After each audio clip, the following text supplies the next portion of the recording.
반갑습니다.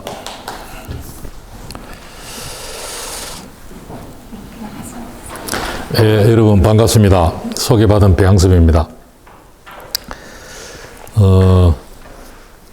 제가 오늘 강의할 내용은 동학과 후청 개부역 이렇게 되어 있는데요. 대략 한 1시간 반 정도 강의를 진행을 하는데 중간에 잠시 휴식을 취하고요. 그래서 1시간 반 강의를 마친 다음에 이 강의 내용에 대해서 또 여러분들이 더 이제 궁금하시고 이런 점이 있으면은 그때 또 질문을 해주시면은 제가 할 수 있는 데까지 답변을 또 드리도록 하겠습니다.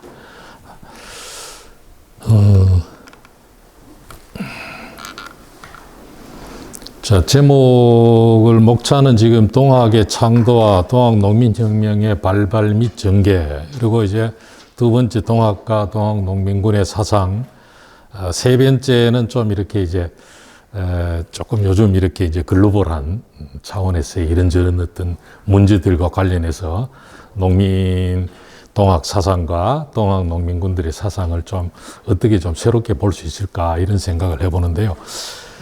전체적으로 내용이 굉장히 많아요. 지금 제가 준비한 것이. 그래서 첫 번째 이제 동학의 창도와 동학 농민혁명의 전개 과정, 여기에 대해서는 일단 넘어가고 나중에 시간이 좀 허락이 되면은 그때 여러분들한테 말씀드리도록 하고요. 오늘의 이제 본 주제인 동학 농민군들의 사상에 대해서, 동학과 동학 농민의 사상에 대해서 먼저 말씀을 드리겠습니다. 이게 지금 쭉 이렇게 제가 여러분들한테 도움이 될까 해서 전체 역사를 이렇게 정리를 해왔습니다.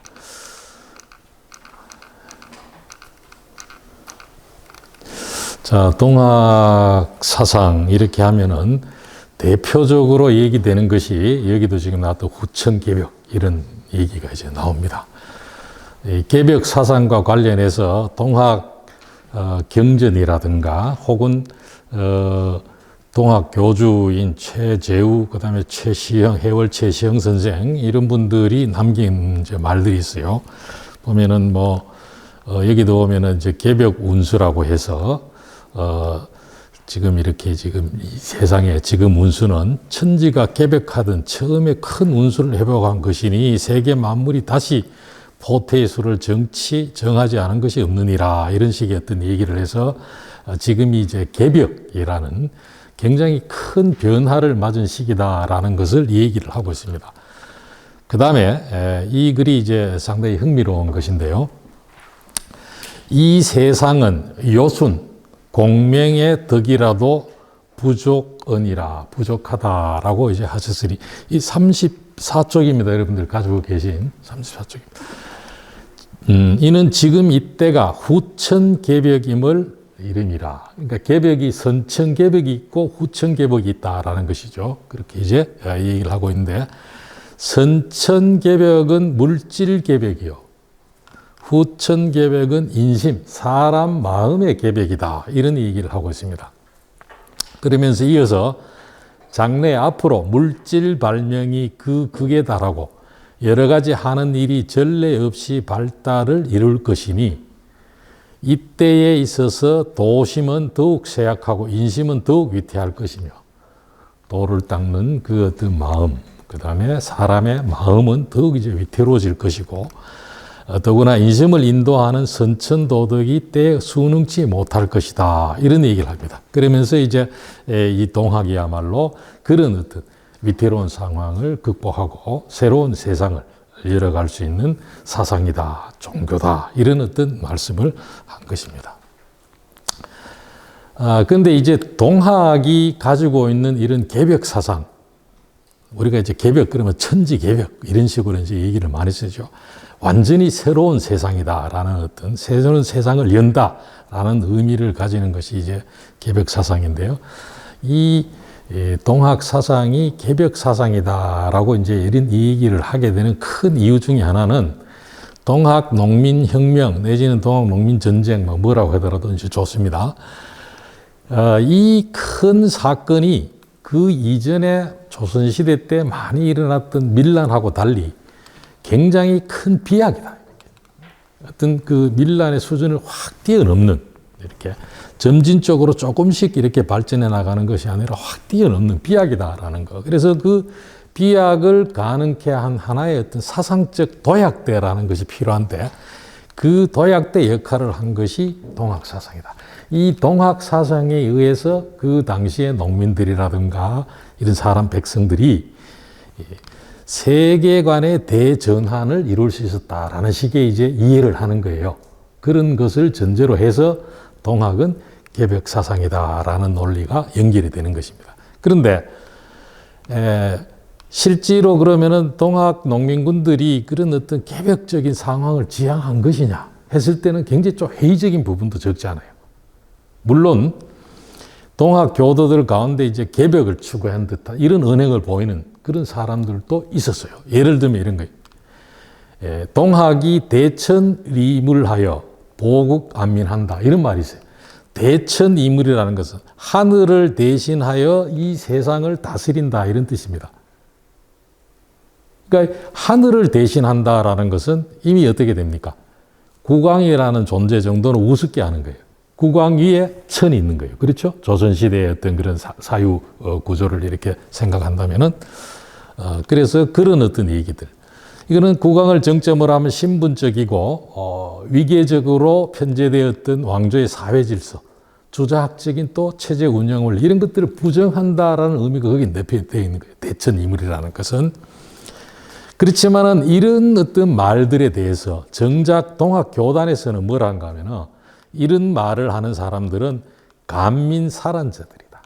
간사한 백성들로서 난리를 생각하는 나쁜 사람들이다라는 얘기를 했고, 또 천주를 속이고, 여기서 천주라는 것은 동학에서 상제 얘기합니다. 동학에서 이제 최고 절대적인 어떤 존재죠. 그 또 도를 어지럽히는 자들이다 해서 비판을 합니다. 아주 흥미로운 것이죠.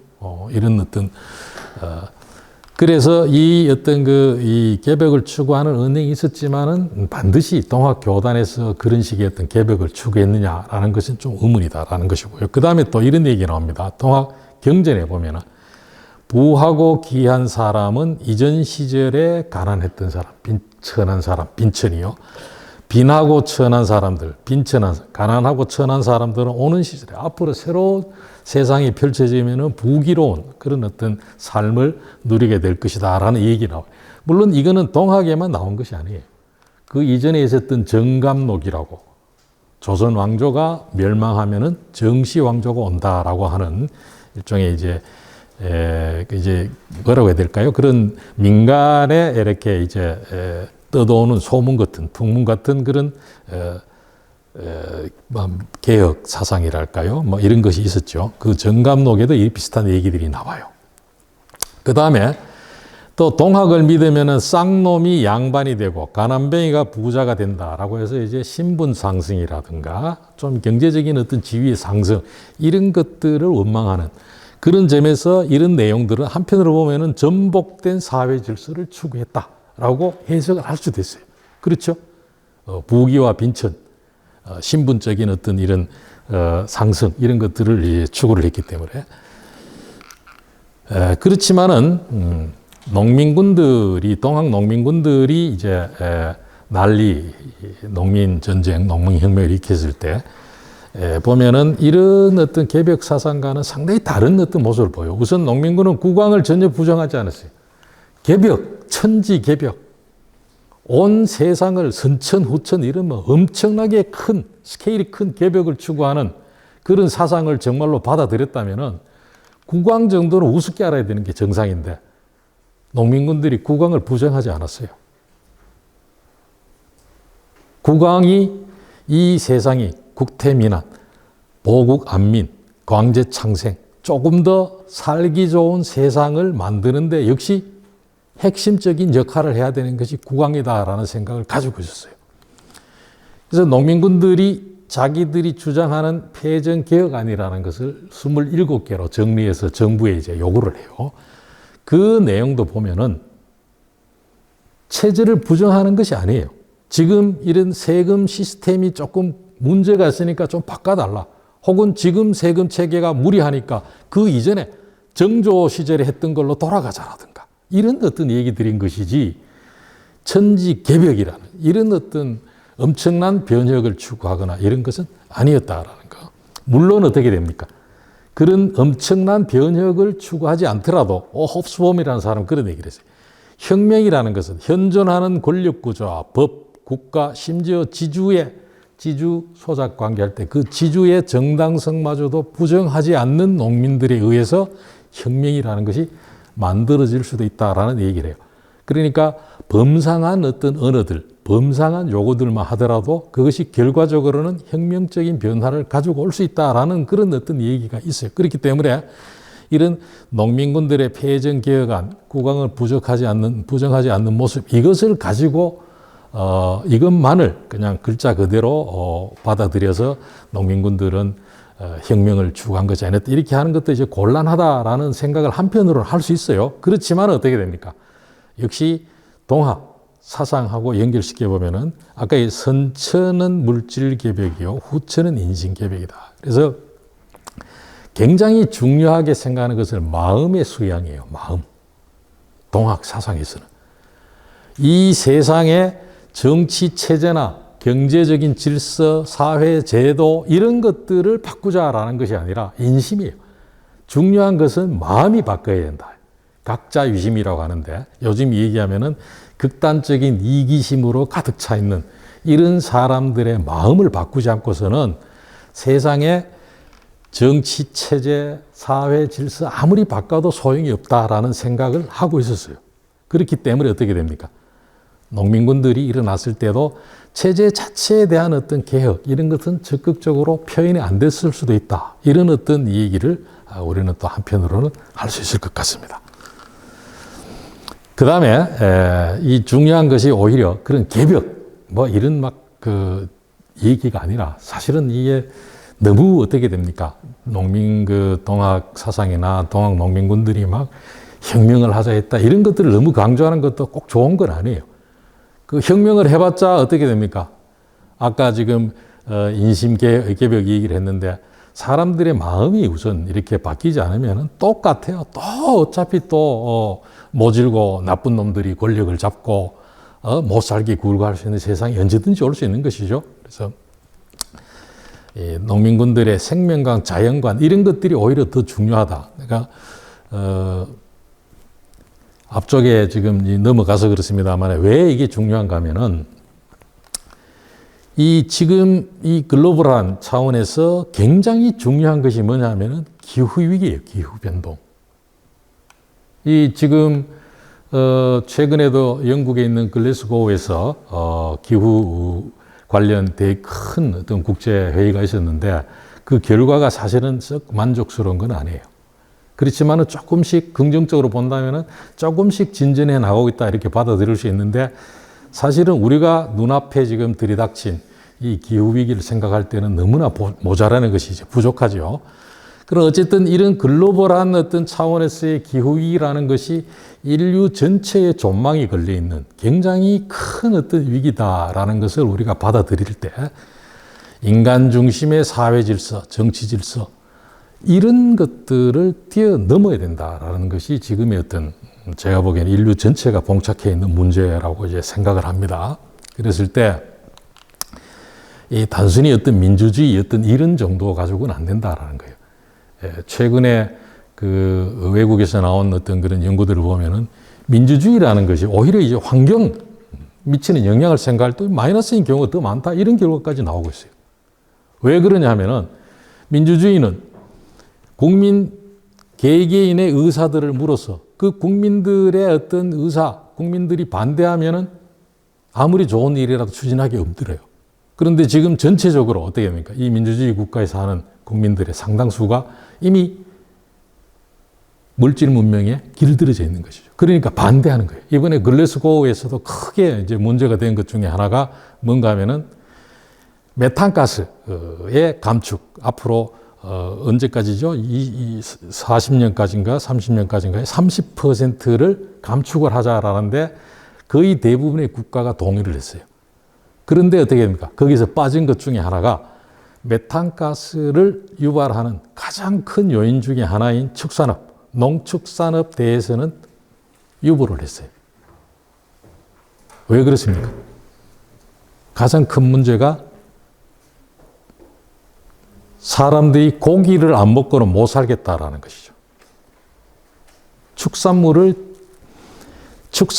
메탄가스들 이렇게 나오게 억제를 하게 되면은 지구상에서 소가 되었든 돼지가 되었든 이런 우리가 육식으로 먹는 그 어떤 두수가 확 떨어지죠. 그래 되면 어떻게 됩니까? 고기가 비싸질 것이고 덜 먹게 될 것이고 그러니까 못 견디겠다는 것이고.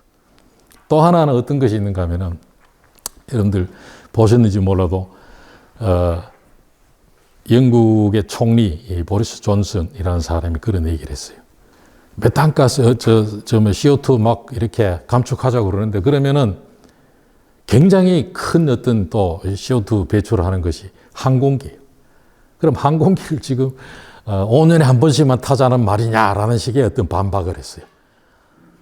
거의 지구상에 있는 거의 대부분의 국가의 시민들이 항공기를 5년에 한 번씩 타라 그러면은 결사반대를 할 가능성이 매우 큰 것이죠. 그런 것들. 이런 것들이 뭡니까? 이미 물질 문명에 길들여져 있는 시민들, 국민들 개개인이 반대를 하기 때문에 오히려 마이너스의 영향을 미치는 어떤 경우가 많다는 그런 결과가 나왔어요.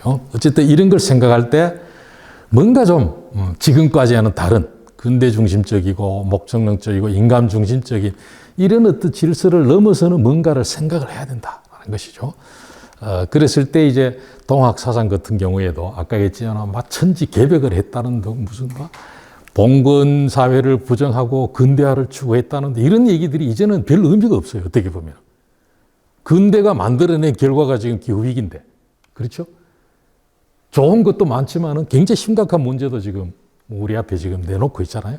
그렇기 때문에 그런 것보다는 좀 다른 것들. 그래서 생명관, 자연관을 살펴보는 겁니다. 근데 이제 이 동학의 생명관이라든가 자연관에 대해서도 지금까지 연구들이 많아요. 그렇지만은 동학 지도자들의 설법, 행동 이런 걸 중심으로 했고 동학 농민혁명에서 동학을 믿는 교도들이 그런 사상을 어떻게 일상생활에서 실천을 했는지 이런 부분들에 대해서는 연구가 별로 없어요. 그 다음에 또 이 동학뿐만 아니라 이 비슷한 어떤 동학과 비슷한 어떤 생명관, 자연관을 가진 우주개벽이라고 할 수도 있고 인류사회의 근본적인 변화를 추구하는 그런 다양한 종교나 종족들이 많아요. 그런 것들과 어떤 차이가 있는지, 어떤 공통점이 있는지 이런 부분들에 대해 비교 연구를 해서 그렇게 해야 동학이 가진 독자성 이런 것들이 드러나는데 그런 거 없어요. 어떻게 좀 심지어는 어떤 사람들은 밑도 끝도 없이 동학이 막 온 세상에 좋은 고민은 다 했어요. 지금 이 세상에 필요한 고민들은 동학이 다 한 것처럼 얘기해요. 그런 식으로 얘기하면은 설득력이 떨어져요. 어떻게 보면. 그렇죠? 다른 거하고 이제 비교를 해서 해야 된다라는 거. 일상생활 속에 어떤 식으로 실천되고 있는 이런 연구도 사실 거의 없다라는 것입니다. 그래서 이제 동학 어떻게 되나? 동학에서 이제 지금 또 어떤 연구들이 나온가 하면 인명 존중을 했다. 나눔과 배려의 정신이 동학에 상당히 깃들어져 있었다. 이런 얘기들이 있는데 역시 이것도 동학 사상과 연결해가지고 농민군들의 생각 연결해가지고 좀 못했고 한데 어쨌든 굉장히 이런 생명관, 자연관과 관련해서 강조하고 싶은 것은 뭔가 하면은 물물천, 사사천이라는 게 있어요. 이천, 식천. 근데 이제 전체적으로, 총체적으로 경물. 물에 대해서 존중을 하는 이런 어떤 사상이라고 하는데, 그래서 이제 동학의 독창성이라고 보통 많은 분들이 이제 얘기를 하고 있고 상당히 의미가 있는 것이 무생명의 자연 사물까지 거기에도 한울림이라고 하는 동학에서 얘기하는 어떤 천이죠. 천. 창조주는 아닙니다. 그 천에 한울림이 깃들어져 있다 해서 인간이나 그냥 동물이나 식물이나 무생물이나 모두 다 똑같다라는 식의 어떤 얘기가 있어요. 이런 부분들은 상당히 좀 독특하다라는 것이고 인간과 자연 생태계의 관계도 연대적인 동반자 관계다. 이게 근대라는 것은 기본적으로 그 이전에 정근대라는 것은 뭡니까? 인간이 자연 속에 묻혀 있었어요. 인간은 자연의 일부분에 불과해요. 그런데 근대가 되면서 사람들이 어떻게 바뀝니까? 인간이 위대해졌어요. 인간이 자연을 통제하고 관리하고 약탈을 하기 시작했어요. 그래서 환경 파괴가 일어나는 것이고 하는 것이죠. 그런 식으로 관계가 바뀌었는데 그것과는 상당히 다른 어떤 인간과 자연의 관계를 생각하고 있던 것이 동학이다라는 것이죠. 보통 이제 이 동학이 아닌 다른 어떤 예를 들면 이제 자인화교라든가 우리가 알고 있는 불교 이런 데서도 보통 이렇게 이제 인간이 아닌 다른 생명에 대해서도 존중을 하지만 역시 이건 대체적으로 생명체에 국한되어 있는데 동학에서는 이 경물 사상에는 그냥 무생물까지도 이렇게 들어가 있다라는 것은 좀 독창적이다라고 이제 볼 수 있죠. 자, 그 다음에 원래 이제 이 최재우, 수은 최재우라고 동학 창도한 사람도 처음에는 소, 돼지, 고기 이런 걸 사용했는데 63년부터는 이제 공식적인 행사를 할 때는 못 쓰게 했어요. 이런 점도 이제 흥미로운 것이고요. 그 다음에 이 동학을 받아들여서 이제 일어난 동학 농민군들을 보면은 1894년 3월 달에 이제 일어나요. 3월 20일 날 동학 농민혁명이라는 것이 시작이 되는데, 그때 처음에 이제 4대 명이라는 것을 내봤습니다. 그러면 첫 번째 조항이 불살인 불살물이에요. 이게 불살물이라는 것은 특이하다. 이 불살인이라는 것도 사실은 특이한 거예요. 좀 이따 잠깐 살펴보겠는데, 외국의 여러 어떤 밀란의 반란, 대규모 반란에 보면은 사람을 죽이지 마라 소리는 안 해요. 자기들의 적대적인 관계에 있는 사람은 죽여라. 그러나 무고한 사람을 죽이지 마라. 여기서는 사람을 죽이지 마라. 그것은 그래도 또 이해가 가요. 사람에 대해서. 근데 불살물이라는 것.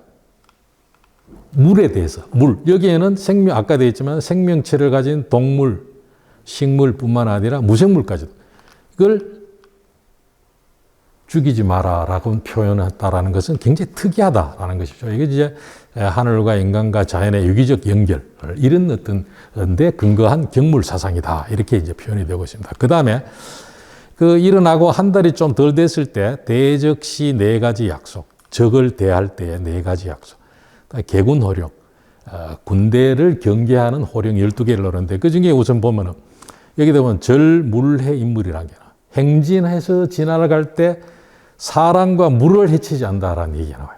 이런 얘기들도 일반적인 어떤 다른 나라의 대규모 반란에서는 정말로 찾기 어려운, 보기 어려운 그런 어떤 강조점이다라는 거. 그 다음에 여기도 보면은 뭐 시부기적, 개군혈연계 여러 가지 나옵니다만은 여기도 뭐 이 간할 자기들이 이제 이 간활한 탐관오리들을 반대하기 위해서 일어났잖아요. 그런데도 간활한 사람도 그냥 그 짓을 못하게 한다라는 정도로 그치고 있어요.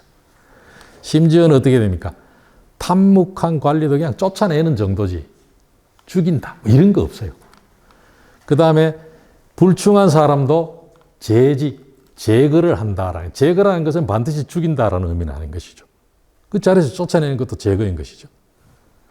그 다음에 반역하는 사람에게도 효율을 한다.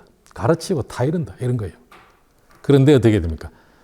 불려한 사람은 죽인다라고. 이게 죽이라라고 하는 얘기가 유일하게 나와요.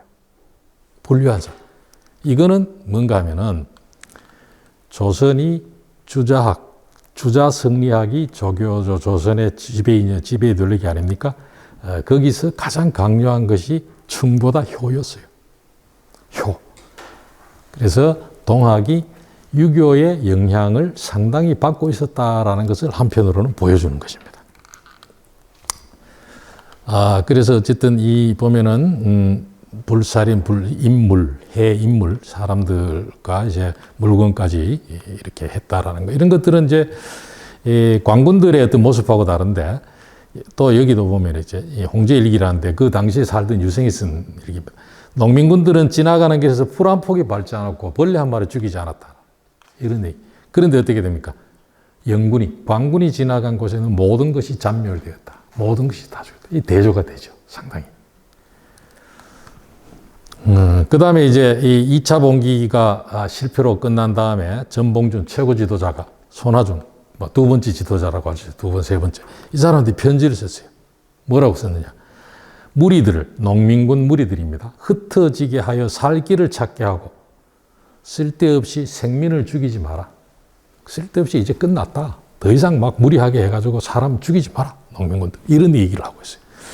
역시 이것도 이제 관군과 대비되는데, 극도로 흉악한 자들은 모두 일일이 잡아서 처형하여 영원히 우환을 없애고 용서할 수가 없다. 이런 어떤 얘기들. 관군들은 무조건 죽여라. 이런 아주 엄중하게 처벌하라. 이런 얘기를 하는 것과는 상당히 좀 대조적이다라는 것을 알 수 있습니다. 자, 그 다음에 보면은 또 이런 게 나옵니다. 적과 싸울 때도 살상행위를 자제해라. 적과 싸울 때. 여기 이제 이게 안 해놨는데 여러분들 아까 잠깐 보면은 여기 이런 얘기가 나와요. 이 참 흥미로운 것인데, 매의 대적지시에 병불혈인이 승자가 수공이다. 그러니까 칼에 피를 묻히지 않고 이기는 것이 최고다. 그 다음에는 부득이 싸우더라도 절대로 인명을 살상하지 마라. 인명을 해치지 마라. 죽인다라는 것이 아니라, 그러니까 이거는 굉장히 어떤 형용모술이에요.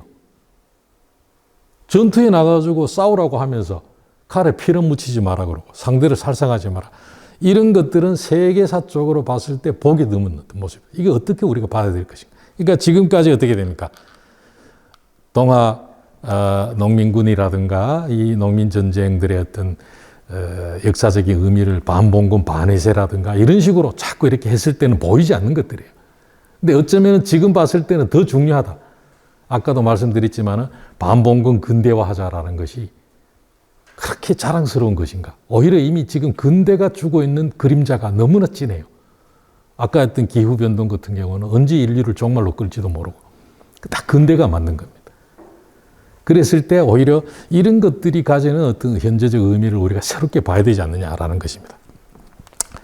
자, 여기도 보면은 다 이렇게 했는데 불효한 자에 대해만 죽일 것이라고 얘기했다라는 거, 이런 것들도 이제 중요하다.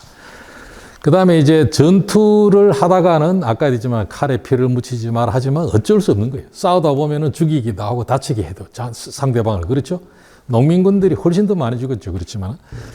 그런데 전투 이후에는 정말로 사람을 안 죽이려고 애를 많이 써요. 이렇게 많은 농민군들이 죽고 대규모의 반란이 일어났고 1년 이상 끈 어떤 이런 대규모 반란에서 이렇게 사람을 살상하지 않은 사례가 드물다라고 합니다. 1994년 4월 달에 이게 이제 국왕의 효유문을 가지고 온 중앙관리 2사람을 살해한 일이 있어요. 이걸 어떻게 됩니까? 바로 얼마 가지 않아서 사과를 해요. 우발적인 사건이었다. 미안하다라고요.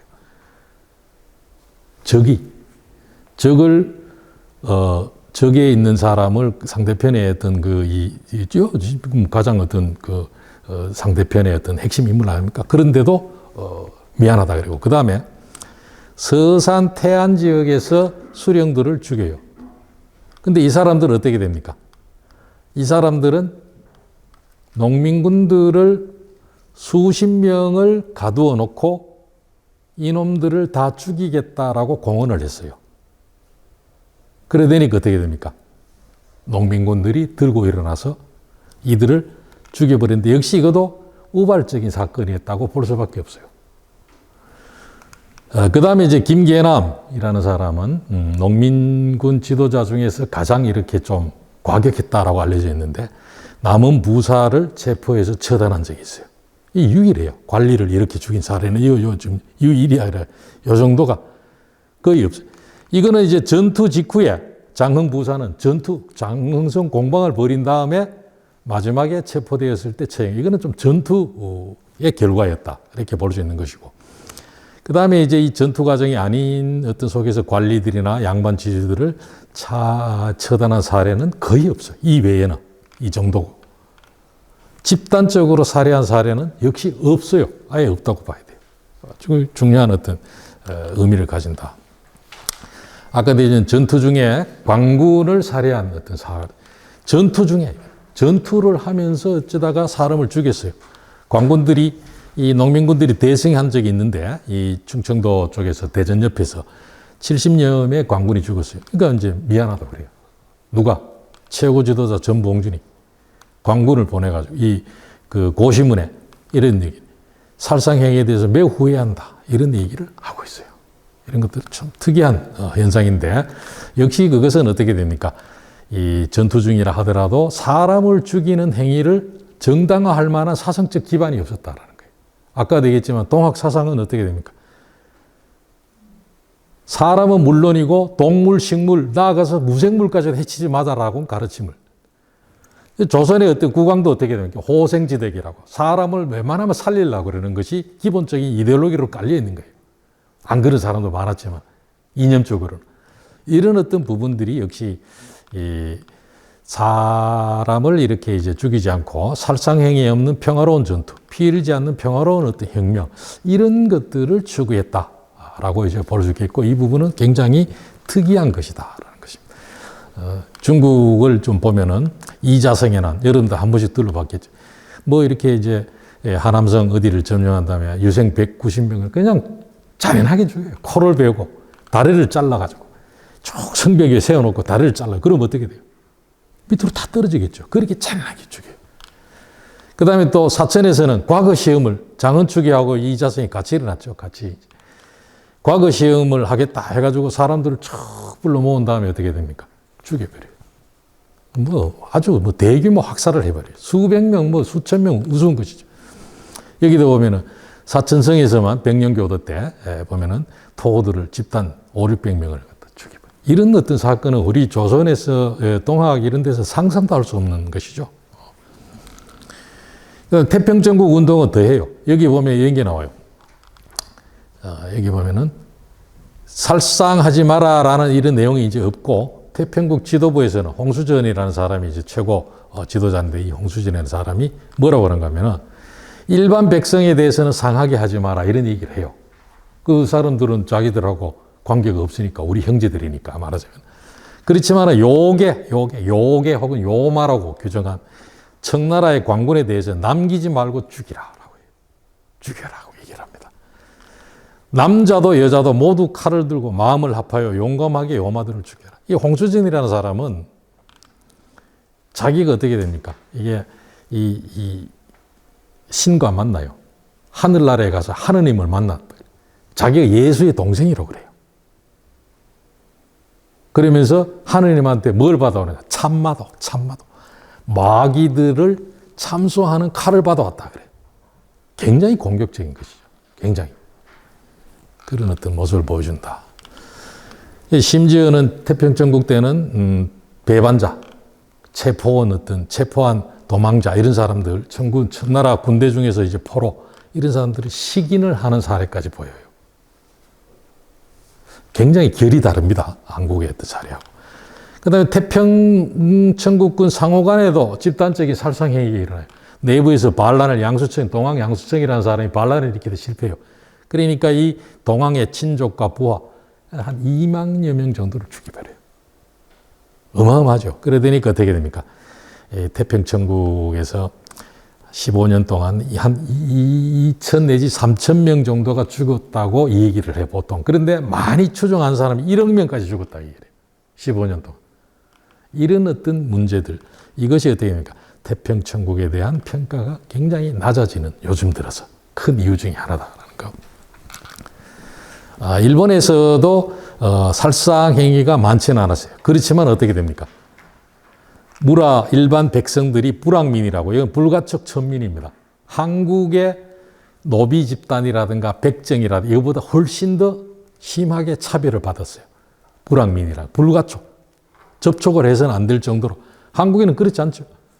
그렇죠? 백정이라 하더라도 불가촉 이런 건 아니에요. 그래서 이 메이지 유신이 일어났을 때 이런 어떤 불가촉 천민들도 다 국민 개병자가 되면서 일반 평민들, 무라의 백성 평민들하고 같은 병력의 의무를 지게 되니까 왜 우리가 저 녀석들, 저 천민들하고 같은 취급을 받아야 되느냐 해서 분노한 불악 백성들이 일반 백성들이 불황민들을 집단적으로 공격해서 살해한 어떤 사건들이 많이 일어난다 하는 거. 이런 점들은 역시 보면은 236호, 사망 18명, 1500교회 방화 이런 어떤 사건들, 역시 이런 부분들 어떻게 됩니까? 한국하고 달랐던 것이고, 그렇지만 전체적으로 봤을 때 일본은 청나라의 어떤 그런 태평천국이나 청나라의 반란보다는 사람은 훨씬 적게 되는데, 다만 일본은 어떤 문제가 있는가 하면 다른 국가에 대해서는 굉장히 폭력적으로 나왔다라는 거. 자기 국가의 자국에서는 그런 폭력의 강도가 있겠지만, 이 농민군들 진압할 때 관동 대지진 다른 나라 한국인들을 얼마나 많이 죽였습니까? 그렇죠? 한국에 와 난징 대학살 같은 거. 그런 어떤 부분들이 한국하고는 차이가 난다. 역시 서구에서도 와트 타일러나라든가 독일 농민전쟁 이런 데 보면 어떻게 됩니까? 굉장합니다. 엄청나게 죽여요. 엄청나게 이제 서로가 서로를 죽여요. 농민군들의 어떤 학살도 많고, 체제 측에서 영주나 이런 사람들이 또 많은 사람들 죽여요. 여기 이제 독일 농민전쟁 때에는 런더 간틀럿이라고 이게 유명한데, 뭔가 하면 농민군들이 어떤 지역을 점령을 한 다음에 거기 사는 귀족들을 다 불러내가지고 농민군들이 두 줄로 쭉 서요. 서고 그 귀족들의 옷을 다 벗기고 달리게. 따로 지나갈 때 옆에서 양옆에서 창으로 찔러 죽여요. 아주 잔인하게 죽입니다. 이거는 독일의 농민전쟁 당시에도 다른 농민군들에 의해서 비판을 받았어요. 그런 정도로. 이런 데도 보면은 농민군들이 노인이나 병자, 어린아이, 임신한 여인, 갓 출산한 여인까지도 함부로 죽이는 이런 사례들이 적지 않았다. 그 다음에 농민군들의 정신 중에 하나가 나눔과 배려의 정신인데요. 이 동학이 쭉 이렇게 많은 사람들을 이렇게 이제 교도로 이렇게 끌어들이고 하는 큰 이유 중에 하나가 사회적 평등주의, 상하기천이 없다. 경제적 균산주의, 유무상자라 해가지고 있는 사람과 없는 사람이 서로 도와준다. 이런 어떤 의미입니다. 물론 있는 사람이 없는 사람을 도와주는 거겠죠. 그런 경제적인 균사주의, 이런 것들이 이제 실천되고. 그래서 크게 봤을 때 이 동학에는 민중적인 이상사회를 향한 염원, 이런 것들이 깔려 있었어요. 그래서 이제 많은 사람들이 이제 동학에 들어가게 되었다라고 이제 볼 수 있습니다. 이 이제 유무상자 얘기 이제 계속 그런 것이고요. 이런 것들은 한편으로는 향약이나 조선시대 때 이제 향약 같은 상호부조의 어떤 정신과 상통하는 점도 분명히 있었습니다. 그렇죠? 그런 점도 있었다. 그렇지만 그보다는 조금 더 진전된 것이었다라고 볼 수 있고. 그런데 이런 정도의 상부상조 정신은 사실은 예를 들면 이제 초기에 천주교 같은 데서 그 신앙촌 같은 것들을 통해서 훨씬 더 강하게 드러나죠. 어떻게 보면은. 그런 거 사실 비교를 해야 돼요. 비교를 해서 왜 그런 차이가 있는지, 또 어떤 공통점이 있는지, 그런 것들이 이제 앞으로 좀 더 연구가 돼야 되는 것이죠. 그 다음에 이제 교조 신원운동 시기에도 보면은 이런 것들이 죽이고 밥이고 아침이고 저녁이고 도인이면 서로 도와주고 서로 먹으라는 데서 모두 집안 식구 같이 일심단계다. 그야말로 이때는 천국 천민이었다. 이런 어떤. 그러니까 가난한 사람들에게는 먹고 한 끼 때우는 것 자체가 너무나 중요한 것이죠. 그런 어떤 유무상자의 상부상조 정신, 공동체적인 어떤 정신이 발휘되고 있었다는 것이고요. 그 다음에 동학 농민군들의 행동에서 보이는 이제 균산주의도 역시 이제 농민 혁명이 일어난 다음에 농민군들이 그래요. 민중들에게서 빼앗아간 광고, 부자들의 재물, 이런 것들을 탈취해서 가난한 사람들에게 진율하고 또 혹은 싼값에 염가에 방매를 해요. 이런 어떤 모습들 역시 공동체적인 서로 좀 상부상조하는 이런 정신이 드러난 것이다. 이렇게 볼 수 있겠고, 그다음에 이제 오직 관물가, 가난한 사람들의 고혈을 짜서 치부한 부자들, 그러니까 굉장히 소문이 안 좋게 난 부자들에 대해서만 공격을 해요. 자료에 그런 것이 많이 나와요. 그 당시에 양반들이 쓴 일기에 보면은 난리를 당하니까 그 사람이 평소에 어떤 식으로 평판을 받았는지가 아주 선명하게 드러난다라고 얘기를 해요. 그래서 어떤 양반은 굉장히 부자지만은 가난한 사람들이 어려울 때 많이 도와주고 했던 사람은 절대로 안 건드리고, 그렇지 않은 사람은 끊임없이 공격을 당하고 하는 이런 어떤 모습들을 그려내고 있죠. 그래서 이 양민들은 전혀 괴롭히지 않았다라는 거. 그래서 민중들은 의적, 의군 이런 식으로 인식을 했다라는 얘기가 나와요. 그래서 이제 이런 식의 어떤 행동을 하는 바탕에는 소수가 부를 독차지해서는 안 된다라는 얘기가 나와요. 농민군들이 그런 얘기를 하면서 부자들이 많이 이제 악덕지주라든가 고리대금업자 이런 사람들을 공격을 하는 거예요. 그저 사회적 약자에 대한 어떤 나눔과 배려의 정신이 이런 데서 드러나고 있었다라는 것이죠. 아까 봤던 대적시 약속사항 10여 개조 개군호령에도 보면 나눔과 배려 이런 것들이 나오는데, 예를 들면 적의 상대방의 어떤 인명도 존중하는 건 물론이고 이런 것들 부정하고 탐악한 사람들에도 경계하고 약하고 가난한 자들에게는 인본주의적인 배려를 하는 것이 굉장히 많아요. 12개 12개조 개군호령 중에 이렇게 막 6개 정도는 그런 어떤 내용들로 들어가 있다는 것입니다. 이거는 아까 본 건데. 자, 그래서 농민군들의 어떤 경제적인 어떤 그런 지향이라고 하는데, 그들의 어떤 생각을 보면은, 이제 유무상자의 균산주의적인, 이런 자본주의적인 시장 질서에 대해서 반대합니다. 이거는 어느 나라나 마찬가지예요. 근대로 이렇게 근대 사회로 넘어가서 근대 초기에는 유럽이든 어떤 중국이든 일본이든 어느 나라든 간에 모든 민중운동이 기본적으로 자본주의적인 질서에 대해서는 거부를 해요. 왜냐하면은 그 이전에는 예를 들면은 토지를 한국은 좀 달랐습니다만 중국이나 일본이 다른 토지를 좀 내가 어려워서 토지를 다른 사람에게 이제 팔더라도 내가 돈을 마련하면 언제든지 돌려받을 수 있어요. 그런데 이게 근대적인 어떤 법, 제도 이런 것들이 정착이 되면서 확립이 되면서 어떻게 됩니까? 특히 이제 은행에서 돈을 빌려고 담보를 제공했는데 이게 3년 기한이 지나가지고 돌려달라 하니까 없어요, 이미. 그렇죠? 안 해주죠. 이미 이거는 당신 그 구상권 내가 발행해가지고 팔아가지고 내가 돈 이미 은행에 다 넣었다. 돌려줄 수 없다. 그게 근대죠. 그러니까 어떻게 됩니까? 농민들이라든가 이런 특히 돈이 없는 사람들이 봤을 때는 너무나 가혹한 거예요. 그래서 반대를 많이 해요.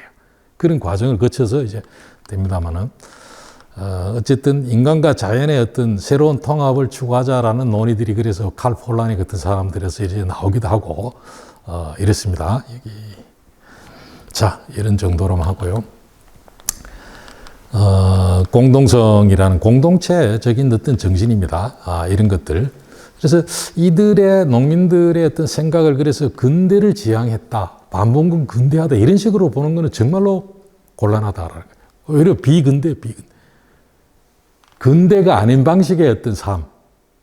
그렇다고 봉건 사회로 돌아가자는 건 절대로 아니고 정근대적인 것도 아니고 근대적인 것도 아니고 뭔가의 어떤 새로운 어떤 공동성이 발휘되는 서로 상부상조할 수 있는 이런 어떤 삶을 꿈꾼 것이 바로 농민군들이었고 이것은 어느 나라나 다 기본적으로 마찬가지였다라는 것이고요. 그 다음에 그래서 이 요즘 이렇게 보면은 글로벌한 어떤 차원에서 환경 파괴, 이제 기후 변동 문제, 사실은 이제 불평등 문제라든가 부패 문제 이런 것까지도 굉장히 글로벌한 어떤 사슬 속에서 이루어져요. 예를 들면 이런 겁니다. 1세계 잘 사는 나라의 사람들이 아프리카라든가 이런 데 독재 국가를 지원해줘요. 그 독재 국가의 국민들을 도와주는 것이 아니라 독재 국가의 편을 들어요. 왜 그렇습니까? 그 독재 국가하고 결탁을 해서 그 나라에서 나오는 지하 자원들을 값싸게 얻을 수 있는 거예요. 그럼 어떻게 됩니까? 그렇게 획득이 된 경제적 이익이 1세계, 미국이든 영국이든 이제는 한국도 1세계가 됐어요. 그 잘 사는 나라 사람들의 욕망을 충족시켜줘요. 그들에게 좀 더 편안한 삶을 제공해요. 이게 글로벌한 차원에서 보면 결국 어떻게 됩니까? 잘 사는 사람들, 잘 사는 나라의 사람들의 어떤 그런 이 안일하고 이런 어떤 편안한 삶이라는 것은 어떻게 보면은 제3세계 사람들의 굉장히 고통과 억압의 대가일 수도 있어요. 그러니까 글로벌한 어떤 그런 어떤 문제들이 다 어느 한두 나라를 해결하는 기후 문제는 특히 더 그렇죠. 그래서 뭔가 이런 문제를 해결하기 위해서는 글로벌한 어떤 연대, 전 세계적인 차원에서 우리가 같이 고민을 하고 해결해 나가야 돼요. 그런 걸 생각을 할 때 역시 이런 글로벌한 연대 이런 거는 발전론적인 시각, 인간 중심주의의 시각 이런 데서는 좀 나오기 힘들다. 오히려 여러분들 이 근대 그런 얘기를 하죠. 1차 세계대전과 2차 세계대전 얼마나 많은 사람이 죽었습니까? 그 이전에 어떤 전쟁에서 그 이전에 엄청나게 많은 전쟁들을 다 합쳐도 1차 대전, 2차 세계대전에 그 숫자를 감당하기 어려울 정도고 한국 전쟁에서도 엄청나게 많은 사람이 죽었죠.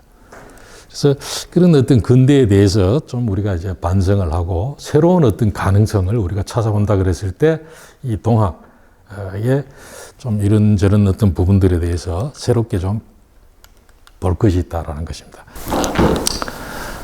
그 다음에 저희들이 이제 같이 한번 생각해 볼 것이 반외세와 내셔널리즘을 넘어서라는 것인데요. 역시 아까도 말씀드렸듯이 이제 이 동학이나 동학 사상이나 동학 농민혁명 이런 것들을 우리가 이제 오늘날 여러 가지 이제 인류 전체가 또 우리 사회 뿐만이 아니라 인류 전체가 부딪히고 있는, 당면하고 있는 이런저런 어떤 문제들과 관련해서 어떻게 좀 우리가 그 교훈이랄까요? 이것을 좀 새롭게 해석을 할 수 있을까? 이런 것들을 같이 한번 생각해 보도록 하겠습니다. 우선 농민군들의 이제 대외 인식을 보면 우리가 이제 보통 반외세라고 해요. 영어로 하면 anti foreign power입니다. 이거는 외국 사람들한테 물어보면 굉장히 국수적이고 배회적인 어떤 그런 어떤 의미가 들어있다라고 느낄 수밖에 없어요. 그런데 실제로 이것은 어떻게 됩니까? 반내세라고 표현하기에는 농민군들의 진짜 어떤 그런 생각, 이거하고 너무 달라요. 동학도 그렇고. 동학 사상이나 농민군들의 의식이나 태도하고 너무 차이가 납니다. 예를 들면은, 동학 농민군들이 일본에 대해서 반대를 한 건 맞죠. 왜? 일본이 침략했으니까 반대한 거예요. 기본적으로는. 근데 이 일본에 반대하는 논리도 좀 이따 제가 설명해 드리겠습니다만 척사 유생들의 어떤 화이론적인 세계가 이라고 달라요. 그 당시에 척사 유생들, 이런 사람들은 기본적으로 어떻게 됩니까? 화이론적인 세계관입니다. 중국의 화죠. 중국이 이 세상의 중심이에요. 유교라는 것이 이 세상에 최고의 가치가 있는 어떤 이념이에요. 그것을 꽃피운 나라가 중국이에요. 그래서 중화라고 해요. 우리나라는 어떻게 됩니까? 소중화예요. 소중화. 작은 중화예요. 다른 나라들은 야만이에요. 야만. 이것이야말로 어떻게 됩니까? 굉장히 정근대적인 국제 질서가 아닌 것이죠. 농민군들은 그거하고 다르다. 좀 이따 구체적인 침략 행위에 반대를 했지. 일본이 오랑캐 국가이기 때문에 반대하는 것은 아니다. 일본이 야만이기 때문에 그런 것은 아니었다. 그리고 일본과도 통상적인 일반 통상 무역이라든가 일반적인 교류까지 반대한 것은 아니었다라는 거. 이 부분도 우리가 분명히 해줘야 돼요. 이게 잘못하면 어떻게 됩니까?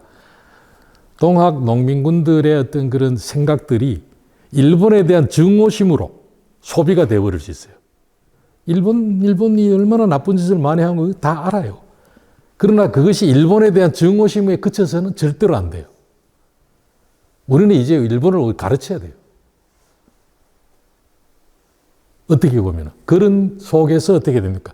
글로벌한 연대라는 어떤 것들을 해야 된다. 좀 다시 또 하겠습니다.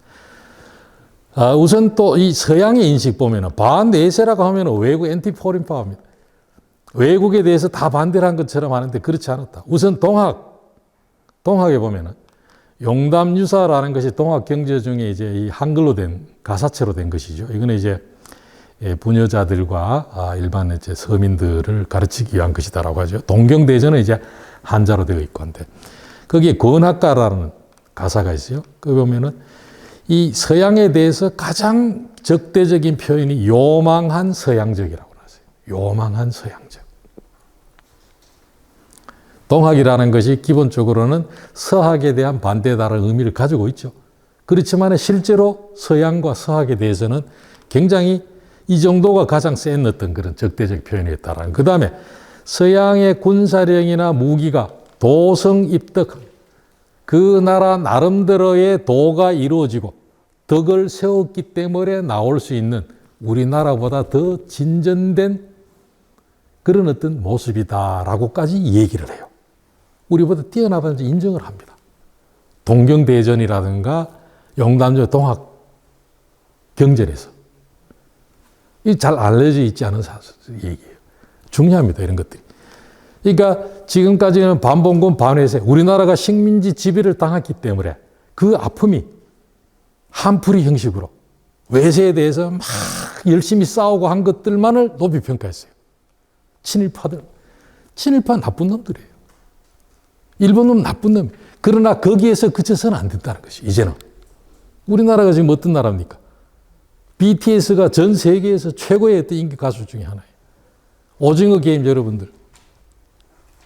세계에서 얼마나 많이 1억 얼마인가 하는 사람들이 받지 않습니까? 세계적인 문화 강국이에요, 우리가. 이제는. 그런 어떤 과거와 같은 피해의식에만 사로잡혀서는 안 되는 거예요. 뭔가 이 세계를 위해서, 인류를 위해서 우리가 조금 더 좋은 일을 주도적으로 해 나갈 수 있는 그런 어떤 상황이 되었어요, 사실은. 그러기 위해서는 그냥 반회세 이런 식의 어떤 얘기로는 곤란하다. 일본에 대해서는 서양에 비해서 훨씬 더 강력한 비판하고 있어요. 개 같은 외종놈이라. 3번이나 나와요. 안심가라는데. 이거는 왜 그렇습니까? 이 개 같은 외종놈이라고 얘기하는 것은 그 당시에 1860년에 동학이 창도가 될 때 대외적 위기의식이 고조가 돼요. 중국에서 아편전쟁이 일어났죠. 1860년에 북경 함락이 되죠. 영국과 프랑스의 연합군대에 의해서. 이런저런 어떤 대외적 위기감이 그 수백 년 전에 있었던 임진왜란의 경험을 소환을 해요. 그래서 개 같은 외종놈이 전세 임진 왔다 가서 임진왜란에 우리가 겪었던 참혹한 상황하고 연계가 되면서 일본에 대한 어떤 비판, 적대감 이런 식으로 드러났던 것인데 그러면 실제로 어땠느냐 이 부분에 대해서 진짜 보자. 2차 봉기, 특히 동학 농민군들이 일어난 두 번째 봉기는 명백하게 반일투쟁이에요. 그러면은 반일투쟁에 대해서 뭐라고 했는가 한번 봅시다. 이게 체포된 다음에 전봉준이 재판을 받을 때 기록입니다. 재판관이 물어요. 다시 기포. 기포라는 것은 이제 봉기가 일어났다라는 뜻입니다. 기포한 것은 묻은 가설기나. 그러니까 이 귀국이 일본이 그렇죠. 개하라 칭하고 이런 방구도 없이 군사를 거느리고 우리 도성에 들어와서 야반에 한밤중에 왕궁을 격파하여 주상을 국왕을 놀라게 하였기에 초야의 사민들이 제야에 있는 관직에 있지 않은 초야의 사민들이 충군 애국하는 마음으로 비분강개함을 이기지 못하여 의병을 규합하여 일본 사람과 접전하여 이 사실을 한 차례 청에 묻고자 함입니다. 한 차례 청에 묻고자 합니다라고 했지만은 실제로 뭡니까? 무도한 궁궐 침범에 대해서 비난을 하는 거예요. 거기에 대해서 따져보겠다. 그래서 거기에 대응해서 싸우겠다. 그래서 의뢰란 의병입니다. 의병을 규합해서 일어났다라고 이해한 거예요. 그렇다면 일본 병사며 일본 병사뿐만 아니라 다른 나라 사람들도 경성에 머무른 자를 구축, 쫓아내려고 했느냐라고 하니까 그렇지 않다라고 해요. 다른 나라 사람들은 다만 통상만 하는데 일본 사람은 병사를 거느려서 경성의 진영을 머무르는 연고로 우리나라의 경토를 침략하는가 의아함입니다. 그러니까 다른 나라는 그냥 무역이나 하고 이렇게 교류만 하는데 일본은 군대를 끌고 들어와서 서울에 끌고 들어와서 진을 치고 왕궁을 공격을 하고 하니까 어떻게 됩니까? 우리 강토를 국토를 침략하는 것이 아니냐. 이 임진왜란의 경험이 다시 또 되새겨지는 거예요. 그러나 여기서 중요한 것이 뭡니까? 통상만 하는데 통상 자체에 대해서 반대를 하는 이 부분도 척사유생하고 다른 거예요. 척사유생은 어떻게 됩니까? 통상 자체를 거부해요. 외국과의 교류 자체를 거부합니다. 그것과는 매우 다른 것이죠. 여기는 어떻게 합니까? 일본도 통상만 한다면 국토에 대한 군사적인 침략만 하지 않았다면 그렇게 반대하지 않았을 것이다 라는 것을 보여주는 것이죠. 이런 것들 유생들의 화이런즈 대회관, 국제지식과는 큰 차이가 나는 것이다. 그 다음에 농민군들이 또 하나 아주 흥미로운 것이 뭔가 하면은 이교도들에 대해서도 관용을 보여요. 이것도 참 좀 다릅니다. 이것도 다른 종교들하고 달라요. 이교도 특히 천주교에 대해 가지고 다른 나라의 민중운동에 비해서 지혜가 아니고 비해입니다. 상대적으로 매우 포용적이었다. 물론 이제 천주교도 가운데 당시에 큰 피해를 입거나 서학이라는 것에 대해서 이제 반대를 하니까 매질을 당해 죽은 신도도 여럿 있었다라는 이런 기록도 있어요. 그러나 이게 확인되지 않아요, 사실은. 근데 이 김진소 신부라고 천주교 쪽에서 전주교구사 이제 공부를 굉장히 마시하는 신부님이에요. 저도 이제 몇 차례 만나 뵙고 했던 분인데 이 김진소 신부님이 있던 책을 두꺼운 책을 썼죠. 거기 보면은 많은 사례들이 쭉 이렇게 이제 사료에 기반해서 얘기가 되고 있습니다. 천주교도들이 동학의 입도를 강화한 천주교도들한테 가서 너 천주교 버리고 동학에 들어라 이런 강요를 해요. 그런 사례가 있어요. 동학교도들이. 그 다음에 농민군들이 천주교도들을 집단적으로 고문한 사례도 있어요. 매질을 하고. 그런 사례가 없다는 것이 있어요. 그 다음에 금전적인 피해를 입은 교당을 공격을 해서 파괴를 하고 해서 천주교당이 피해를 입은 그런 사례들도 있어요. 그러나 농민군이 천주교도나 신부를 살해한 사례는 없다. 사례가 있다라고 알려지게 됐었는데 그걸 어떻게 합니까? 김진소 신부가 정말로 정밀하게 추적을 했어요. 결국은 어떻게 됩니까? 살해한 것은 농민군이 아니라 청나라 군인이 그랬어요. 확인이 되었어요. 그 다음에 오히려 농민군이 프랑스인 신부를 수행하며 보호한 사례가 있어요. 농민군들이 이 신부가 서울에 가야 되는데 그냥 가면 어떻게 돼요? 다른 농민군들에 의해서 곤욕을 치를 수 있어요. 그러니까 어떻게 합니까? 수행을 해요. 수행을 해서 이 사람 공격하지 마라. 농민군이. 그런 사례가 있어요. 그 다음에 이 천주교 교천을 농민군들이 막 이렇게 농민군 가운데 수만 명이 되니까 농민 가운데 별 이제 다양한 어떤 부류도 있을 거 아니에요? 훨씬 더 공격적인 사람도 있고 그런 공격적인 사람이 교천을 공격하려고 그러니까 오히려 그러한 공격적인 농민군들로부터 교천을 보호한 사례도 있어요. 그 다음에 전봉준도 어떻게 됩니까? 김학진의 부탁을 받고 프랑스 신부에게 접사, 농민군 간부 중에 한 사람이죠. 보내서 무사히 서울로 돌아갈 수 있도록 보호했다. 이게 이제 그 사례, 대표적인 것이 이제 전봉준이 직접 한 거예요. 이런 어떤 부분들. 왜 이것이 중요하면 지금 우리가 생각하면 그럴 수도 있지 하겠지만은 그 당시에 어떤 그런 종교, 이교도에 대한 어떤 태도라는 것은 전 세계 통틀어서 굉장히 다른 종교에 대해서 공격적인 사례들이 너무나 많아요. 그렇기 때문에 이런 사례가 중요하다. 아까 얘기했던 태평천국을 한번 볼까요? 이 청나라 황제가 요마의 우두머리예요. 아까도 했죠. 관군들. 상대평의 어떤 이교도죠. 이게 태평천국이라는 건 종교기도 하고 그 종교에 기반해서 만들어진 왕국이에요. 기독교의 어떤 영향을 굉장히 강하게 받았던 것이죠. 어쨌든 그런 것이죠. 적기세메사에서 식인을 했다라는 거 나오죠. 그 다음에 이제 독일 보세요. 독일에. 1534년이면 독일 농민전쟁이 일어나고 10년 정도 있을 때 민스터라는 것에서 제세례파가 다시 일어나. 이 제세례파가 독일 농민전쟁을 주도한 그 종파죠. 토마스 민츠라는 사람이 이 교리를 제공을 했고 거기에 이제 호응한 농민들이 일어난 것이 24년, 25년, 2년에 걸쳐서 이제 일어났죠. 이 공포정치를 시행해요. 이 민스터에서 일어난 제세파들이 자신들의 교리를 수용하지 않는 수십 명을 처형을 해요. 죽여버려요. 매질을 하고 이런 정도가 아니에요. 개종을 하라고 강요하는 정도에 죽여버려요. 비교도들을 비판을 해요. 제세력파가 아닌 때리고 그들이 고통스러운 것을 즐긴다. 아까 봤죠? 그래서 어떻게 됩니까? 이런 어떤 노인, 병약자, 임신한 이런 사람들까지도 괴롭히고 죽이고 그들이 괴로워하는 걸 보고 웃으면서 즐기고 아주 잔인한 어떤 모습들이 많죠. 한국에는 이제 이재수의 난이 이게 아주 예외적인 큰 사건이었어요. 동학하고 완전히 달랐어요.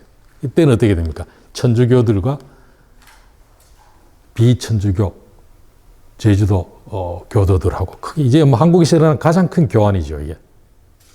그런 식으로 이제 알려져 있죠. 이런 것들하고도 완전히 다르다. 뭐가? 동학 농민군들의 모습, 동학 사상의 내용 이런 것들이.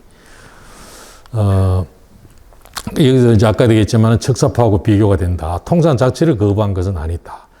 오히려 농민군들이 보여준 이런 다른 종교, 다른 나라, 또 약자들에 대한 태도 이런 것들은 유교적인 어떤 지식인 당시에 또 다른 나라의 민중과 매우 대조적이었다라는 거. 이런 모습들을 우리가 어떻게 새롭게 이해를 하고 제가 보기엔 교과서에 이런 얘기를 쓰려야 돼요. 교과서에 막 해가지고 용감히 싸웠다. 일본 침략에 대해 싸웠다. 그거는 좀 심하게 얘기하면은 또다시 나라가 위기에 처하면 나가서 싸우다 죽으라라고 하는 거예요. 학생들이 그걸 가르치는 거예요. 그걸 가르치면 안 되죠. 그렇지 않나요? 차라리 가르치려면은 나라가 이렇게 도탄에 빠지면은 불공정하고 불평등하고 탐관 노래들이 득실거리고 이런 세상이 오면은 너무나 많은 국왕부터 사실은 참 무지랭이 백성까지 다 고통에 빠진다라는 거. 그 중에서도 가장 큰 피해는 가난한 백성들이 더 큰 피해를 입는다라는 거. 그런 상황이 되면은 외국 사람들이 우리 국권을 넘본다라는 것. 사실은 그걸 가르쳐야 돼요. 그렇게 하지 않기 위해서 뭘 해야 돼요? 근데 그런 부분들에 대해서 얘기를 안 해요. 일단 탐관오리 조병갑 같은 사람이 나왔고 나라가 그래서 굉장히 고통스러운 어떤 백성들이 많아지고 반란이 일어났. 그 다음에 어떻게 됩니까? 반란이 일어나니까 일본이 쳐들어오고 거기에 대해 가지고 싸우고 한 그 사실만 자꾸 얘기를 해요. 저는 제가 보기에는 좋은 교육이 아니에요. 그래서 우리도 이제 다문화 시대를 이제 맞고 있는데, 이래 어쨌든 공정과 포용, 관용과 배려, 이런 어떤 감각들을 키워나가는데, 어떤 식으로든 역사적인 어떤 소중한 어떤 경험과 자산을 좀 활용할 필요가 있겠다 생각을 해봅니다. 글로벌한 연대를 지향해야 된다라는 거.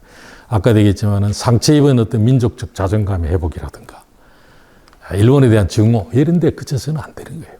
그래서는 안 되고, 이 반일투쟁으로서의 어떤 성격, 이걸 부각을 하더라도 그것은 인류 세계화 내지 인류 보편적인 의미, 이런 어떤 것하고 연결을 시켜야 된다. 근데 내가 베르린 미테구에 설치된 소녀상, 여기에 대해서 이제 얘기를, 예를 들어서 설명을 해줄 텐데, 여러분들도 이제 언론에서 봤을 거예요. 이게 미테구라는 것은 우리 얘기하면은 종로구, 뭐 이런 어떤 구 이름입니다. 미테라는 구입니다. 종로, 무슨 송파, 이런. 미테구에 소녀상이 이제 설치되는데 그걸 둘러싸고 일본하고 이제 한국, 독일 이 세 나라 간의 외교적인 어떤 마찰, 갈등이 쭉 있었죠. 그랬을 때 일본에서 주장한 것이 뭡니까? 이 소녀상 문제는 한국과 일본의 문제다.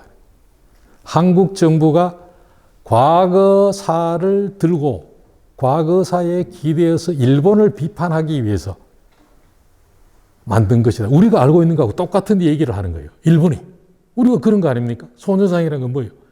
일본 놈들이 우리나라를 침략해서 우리 어린 소녀들에게 못된 짓을 했다라는 것을 고발하기 위해서 그런 것이라 알고 있죠. 그러다니까 어떻게 됩니까? 그 얘기를 일본에 해요. 독일에 돼요. 그러면 독일의 시민들이 어떻게 돼요? 그렇다면 이 문제는 너희들 두 나라의 문제다. 내셔널리즘의 문제다라고 하는 거예요. 그러다니까 독일에 있는 한국의 교민들하고 그 운동을 하는 사람들이 어떻게 됩니까? 이것은 내셔널리즘의 문제, 한국과 일본의 문제가 아니라 인류 보편의 문제다. 그래서 어떻게 됩니까? 인권과 평화의 문제로 전환을 해서 강조를 했어요. 그래서 어떻게 됩니까? 미태고에서 받아들여지고 1년 더 연장이 됐죠. 소녀상 그 설치하는 기간도. 이 굉장히 중요한 것입니다. 그러니까 우리가 일본에 대한 어떤 증오심에 어떤 입각해서 하면은 우리의 어떤 역사적 경험이라는 것이 세계 무대에 나가면은 별 힘을 못 쓰게 돼요. 잘못하면 오히려 일본한테 유리한 어떤 결과가 나와요. 우리가 감사 내 얘기 해놨나? 이게 좀 더 하겠습니다. 어쨌든 이런 어떤 얘기들 조금 더 얘기를 하겠습니다. 그 다음에 지금 한국이 처해 있는 어떤 현실을 보더라도 이 내셔널리즘의 입장에서 민족주의 입장에서 보더라도 반외세라는 얘기는 별로 안 좋아요. 한국은 어떻게 됩니까? 무역 의존도가 점점 낮아지긴 하지만은 이른바 선진 국가들 중에서는 가장 높은 나라 중에 하나예요. 우리 자원이 없어요. 우수한 인력을 바탕으로 해서 우수한 기술을 바탕으로 해서 수출을 해먹고 사는 나라예요. 우리가. 그 다음에 GVC, 글로벌 밸류체인, 글로벌한 가치 사슬이라는 것도 역시 마찬가지로 어떻게 됩니까? 한국은 대부분의 선진 국가들에 비해서 훨씬 더 GVC에 깊이 발을 담그고 있어요. 반외세 절대로 안 돼요. 반외세 했다가는 우리 망해요. 그 다음에 이제 글로벌한 어떤 문화적 진출, 아까도 말씀드렸죠. 이런 걸 볼 때 잘못하면은 이 반일이라는 것이 잘못하면은 세계와 소통하기 어려운 사투리가 되는 시대착오적인 어떤 얘기가 될 수도 있어요. 그런 부분들에 대해서 우리가 새롭게 좀 생각을 해야 돼요. 우리가 이제 세계사적으로 전 세계에서 차지하는 위상도 많이 바뀌었고 세상이 많이 바뀌었기 때문에. 이제 보통 많이 얘기하죠. 식민지를 당했던 나라 중에서 선진국으로 진입한 유일한 나라가 우리나라예요. 이건 어때요? 글로벌한 연대를 위해 가지고 뭐 연대가 아니더라도 세계적인 차원에서 한국이 할 수 있는 나름대로 가질 수 있는 발언권이 있어요. 이런 부분들을 우리가 고민을 좀 해봐야 돼요. 그래야 상생을 할 수 있는 뭔가 어떤 우리가 세계적으로 기여를 할 수 있는 것들이 좀 더 분명하게 이제 정리가 되주겠죠. 이게 이제 최근에 이 더반 회의라고 이제 남아공 더반에서 최근이 아니죠. 한 20년 전입니다. 이게 이제 인종주의와 인종차별, 외국인 배척과 관련한 불관용에 반대하는 세계회의라고 굉장히 이제 긴데 이 핵심 내용이 뭔가 하면은 인종차별과 식민지 역사, 식민주의에 대해서 비판을 하는 거예요. 반성을 하자라는 거예요. 어떻게 보면은 생소해요. 2001년에. 그런데 어떻게 됩니까? 우리가 일본에 대해서 이 얘기를 이렇게 하고 합니다만은 전 세계 우리가 독일 얘기를 하죠. 빌리 브란트 수상이 폴란드에 가서 홀로코스트, 그 폴란드에 그 유대인 대규모 학살을 하고 한 그 앞에 가가지고 무릎을 꿇고 사죄를 하고 한 모습을 우리가 독일은 이렇게 반성을 하는데 일본 너희들은 뭐냐 이런 식으로 얘기를 하는데 이거 정말 큰 착각이에요. 독일이 반성을 한 것은 나치, 히틀러가 자행한 제노사이드에 대해서 반성을 한 거예요. 그것도 어떻게 됩니까? 유럽이라는 그 주변 국가들에 대해서만. 그러나 그 독일이 그 이전에 대표적인 나미비아 같은데 아프리카에 가서 식민 지배를 하면서 저질렀던 정말로 그 엄청난 학살에 대해서는 반성을 아직까지 안 했었어요. 그러다 그것이 5월 달에, 올해 5월 달에 나미비아와 합의를 했어요. 사죄를 하기로. 그 다음에 어떻게 됩니까? 10년인가에 걸쳐서 우리 돈으로 한 35조 원을 나미비아에 주기로. 그런데 어떻게 돼요? 그 협상이 결과가 보도되자마자 5월 달에 그 결과가 나왔는데 전 세계에서 다 비판을 해요. 제대로 된 사과가 아니다라고. 그나마 독일은 그렇게 반성이라도 했죠. 사과라도 했죠. 영국이 했습니까? 영국이 식민지 인도 지배한 거에 대해서 반성을 했나요? 아프리카 다른 나라들에서 반성을 했나요? 제대로 반성해가지고 부분적으로 특정한 사건에 대해서 조금씩 한 것은 일부 사례들이 있어요. 네덜란드, 프랑스, 이태리, 스페인, 어느 나라도 안 했어요. 벨기에. 이 나미비아 같은 경우 독일이 1901년인가 그 무렵부터 몇 년에 걸쳐서 나미비아 독립운동을 일으킨 그 부족들을 많게는 한 10만 명, 8만 명 전후를 죽였어요. 지금까지 반성을 안 했어요. 우리는 식민 지배에 대해서 일본만 반성하는 줄 알죠. 전 세계가 다 그래요. 그래서 제가 아까 얘기했죠. 식민지 지배를 당한 나라 중에서 선진국으로 진입한 우리 유일한 국가다. 우리가 나름대로 그런 경험을 살려서 인류가 한 걸음 더 진전될 수 있도록, 말하자면 이 식민지 역사에 대해서 인류 전체가 반성할 수 있는데 우리가 뭔가 역할을 할 수 있다는 것이죠. 잘 몰라요. 그래서 일본만 자꾸 욕해요. 일본 나쁜 놈들이에요. 그러나 일본만 반성을 안 하는 것처럼 오해를 하는 것은 곤란하다. 마치 독일은 대단히 어떤 선진적, 물론 독일이 아까도 얘기했지만은 그나마 앞서서 그러나 이게 얼마나 지났을까? 120년이 지났어요. 120년이. 어쨌든 그런 부분들에 대해서도 우리가 좀 생각을 해야 되겠다라는 것이고요. 이런 어떤 것이 식민주의에 대한 어떤 그 청산이 왜 중요한가 하면은 아까 글로벌한 어떤 연대가 없이는 해결할 수 없는 과제들이 너무나 많아요. 가장 심각한 게 기후변동 문제입니다. 그랬을 때 이런 어떤 이 문제를 해결하고 연대를 이루기 위해서도 여기에 대해 반성을 해야 된다. 반성하지 않고 나를 두드려 팼는데 그래가지고 지 잘났다 그러고 너가 못났으니까 내 인데 맞았지 이놈아 라고 얘기를 하는 사람과 어떻게 연대를 할 수 있겠습니까? 불가능하죠. 근데 연대를 하지 않고서는 해결할 수 없어요. 가장 먼저 해야 될 것은 반성이다. 글로벌한 차원에서의 반성. 그래서 이 제국주의 침략과 파괴, 식민주의에 의한 억압과 차별에 대한 성찰에 기반해야 돼요. 강요를 하더라, 요구는 하지만은 어쩔 수 없이 하는 것이 아니라 정말로 자기 반성에 기초를 해서 이 양국 제국주의 국가와 식민 지배를 당하는 국가 간의 합의가 필요하다. 어떻게 보면은 이 한국과 일본의 관계는 점점 더 어려지고 있다고 저는 판단을 해요. 한국이 이제는 너무나 힘이 세졌어요.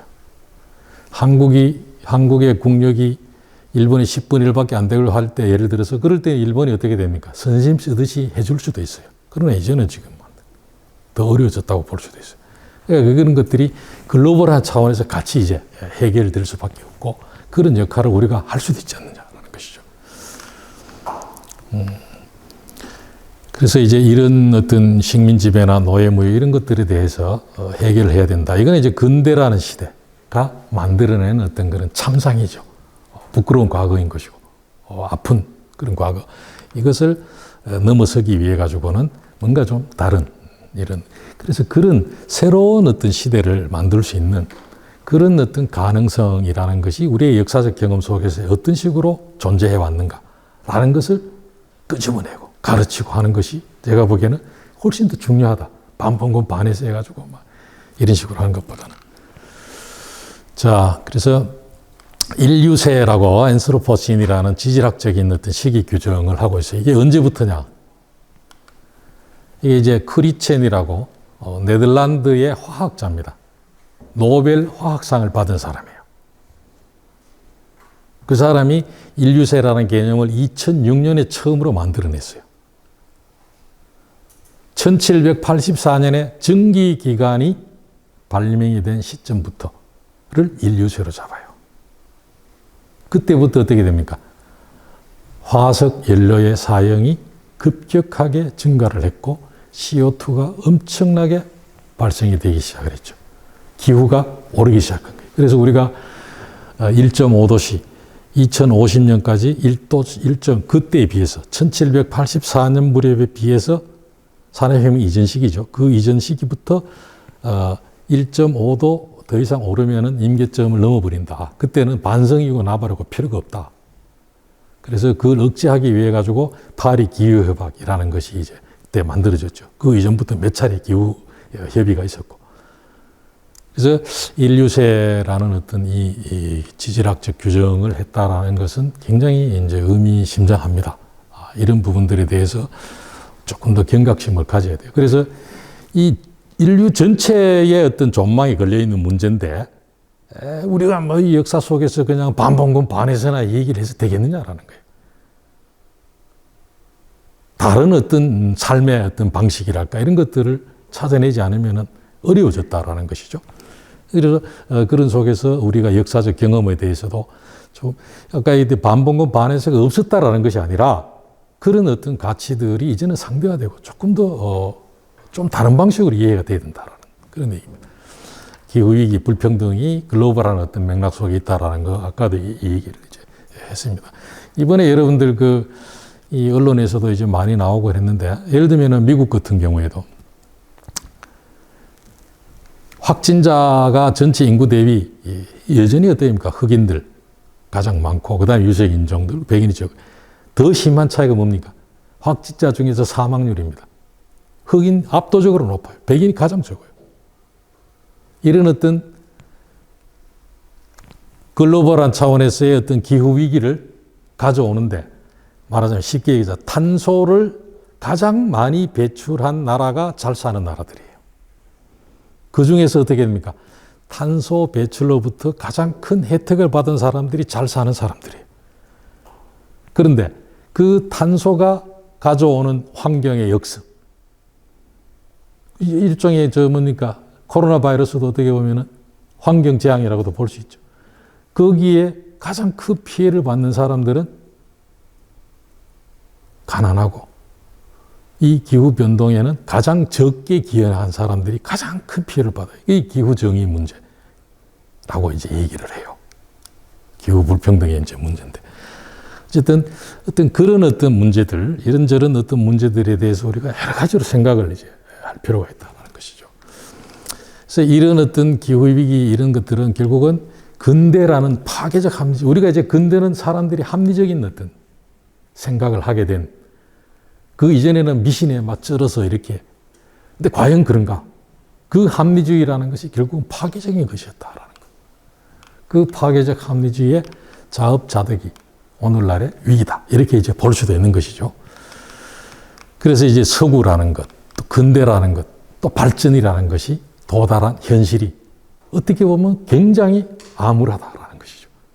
근데 그런 서구를 따라가기 위해서, 근대를 따라가기 위해서, 발전을 하기 위해서 언제까지 우리가 애를 쓰고 역사도 거기에 맞춰서 해석을 해야 되느냐. 이는 아니다라는 것이죠. 좀 다른 방식의 접근, 이런 어떤 고민들이 필요하다는 것이고요.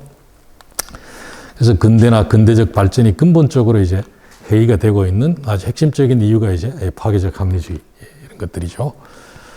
그래서 이 동학 사상이나 동학 농민혁명의 이제 반봉건 근대화, 반해제 자주화 이런 식의 의미를 부여하는 것은 여전히 의미가 전혀 없다라는 것은 아니에요. 그러나 어떻게 됩니까? 이런 식의 어떤 그런 근대화, 반해제 자주화 이런 것들이 서구의 경험을 추종하는 어떤 그런 방식이 역사 서술, 역사 인식 이건 그만둬야 된다. 이제는 그 누구죠? 이번에도 코로나 과정에서도 그 이름이 누굽니까? 생각이 안 나요. 미래학자, 미국에 있는 미래학자 어떤 사람이 그런 얘기를 했죠. 더 이상 한국은 이제 더 이상 서구를 따라갈 필요가 없다. 오히려 한국이 새로운 모델을 내놔야 된다. 서구를 가르친다는 얘기를 했어요. 그냥 어떤 한 사람이 한 얘기긴 합니다만은 그게 심상한 얘기가 아니라는 것이죠. 이제 그런 것들이. 그보다는 서구 중심주의, 근대 중심주의에 대한 어떤 비판적인 이해, 또 글로벌한 연대와 협력 모색이라는 맥락에서 반식민주의에 대한 어떤 고민을 오히려 확장하는 것이 동학 이해를 하는 데 훨씬 더 중요할 수 있고, 이 동학이 가지는 세계적인 의미를 훨씬 더 이렇게 널리 알리고 또 그것이 가지는 의미를 제대로 이해하는 데 훨씬 더 중요할 수 있다라는 그런 어떤 생각들을 이런 어떤 속에서 인류 사회가 당면한 과제를 해결하는데 도움을 줄 수 있는 그런 새로운 어떤 역사상을 구축해 나가는 것이 필요하겠다. 이게 이제 여러분들 보셨는지 모르지만 이게 종로 2가의 그 영풍문고 있죠. 영풍문고 빌딩 앞에 있는 전봉준 동상입니다. 자, 이 정도로 뭐 두 수가 없습니다만은 강의를 마치도록 하겠습니다.